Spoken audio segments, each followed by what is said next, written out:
ദശരഥന്റെ മരണശേഷം രാജാവിൻ്റെ ശരീരം കേടാകാതിരിക്കാൻ വസിഷ്ഠ മഹർഷി നൽകിയ നിർദ്ദേശം എന്തായിരുന്നു? രാജാവിൻ്റെ ശരീരം എണ്ണത്തോണിയിൽ വയ്ക്കുക. രാജാവിൻ്റെ ശരീരം എണ്ണത്തോണിയിൽ വയ്ക്കുക എന്നതായിരുന്നു ദശരഥന്റെ മരണശേഷം രാജാവിൻ്റെ ശരീരം കേടാകാതിരിക്കാൻ വസിഷ്ഠ മഹർഷി നൽകിയ നിർദ്ദേശം. ദൂതന്മാരോട് കേകൈ രാജ്യത്തു പോയി ആരെ കാണാനാണ് വസിഷ്ഠ മഹർഷി നിർദ്ദേശിച്ചത്?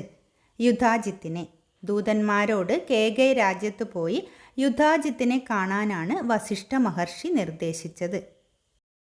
യുധാജിത്തിനുള്ള വസിഷ്ഠ മഹർഷിയുടെ സന്ദേശം എന്തായിരുന്നു? ഭരതനെയും ശത്രുഘ്നെയും ഒട്ടും താമസിയാതെ അയോധ്യയിലേക്ക് അയക്കുക. ഭരതനെയും ശത്രുഘ്നെയും ഒട്ടും താമസിയാതെ അയോധ്യയിലേക്ക് അയക്കുക എന്നതായിരുന്നു യുധാജിത്തിനുള്ള വസിഷ്ഠ മഹർഷിയുടെ സന്ദേശം. മുനിചര്യ സ്വീകരിക്കുന്നതിൻ്റെ ഭാഗമായി ജട കെട്ടുന്നതിനായി ശ്രീരാമൻ ഉപയോഗിച്ചത് എന്താണ്? പേരാലിൻ കറ. മുനിചര്യ സ്വീകരിക്കുന്നതിൻ്റെ ഭാഗമായി ജട കെട്ടുന്നതിനായി ശ്രീരാമൻ പേരാലിൻ കറയാണ് ഉപയോഗിച്ചത്. രാമൻ്റെ അവസ്ഥ കണ്ട് ദുഃഖിച്ച ഗുഹനെ തത്വശാസ്ത്രപരമായ കാര്യങ്ങൾ പറഞ്ഞ് ആശ്വസിപ്പിച്ചത് ആരാണ്? ലക്ഷ്മണൻ.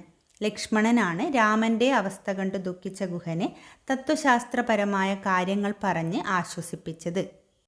ഗുഹൻ്റെ ആശ്രമത്തിൽ നിന്നും യാത്ര തിരിച്ച ശ്രീരാമനും സീതയും ലക്ഷ്മണനും പിന്നീട് എവിടെയാണ് എത്തിച്ചേർന്നത്? ഭരദ്വാജൻ്റെ ആശ്രമത്തിൽ.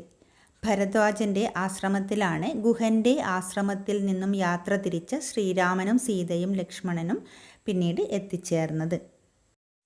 ഭരദ്വാജ മഹർഷിയുടെ ആശ്രമത്തിൽ നിന്നും പുറപ്പെട്ട ശ്രീരാമനും സീതയും ലക്ഷ്മണനും ഏത് നദിയാണ് കടന്നത്? കാളിന്തി നദി. ഭരദ്വാജ മഹർഷിയുടെ ആശ്രമത്തിൽ നിന്നും പുറപ്പെട്ട ശ്രീരാമനും സീതയും ലക്ഷ്മണനും കാളിന്തി നദിയാണ് കടന്നത്. കാളിന്തി നദി കടന്നതിനു ശേഷം അവർ ഏതു പർവ്വതത്തിലാണ് എത്തിച്ചേർന്നത്? ചിത്രകൂട പർവ്വതത്തിൽ. കാളിന്തി നദി കടന്നതിനു ശേഷം അവർ ചിത്രകൂട പർവ്വതത്തിലാണ് എത്തിച്ചേർന്നത്. ചിത്രകൂട പർവ്വതത്തിനു സമീപം ആരുടെ പാവനമായ ആശ്രമം ആണ് ഉണ്ടായിരുന്നത്? വാൽമീകി മഹർഷിയുടെ.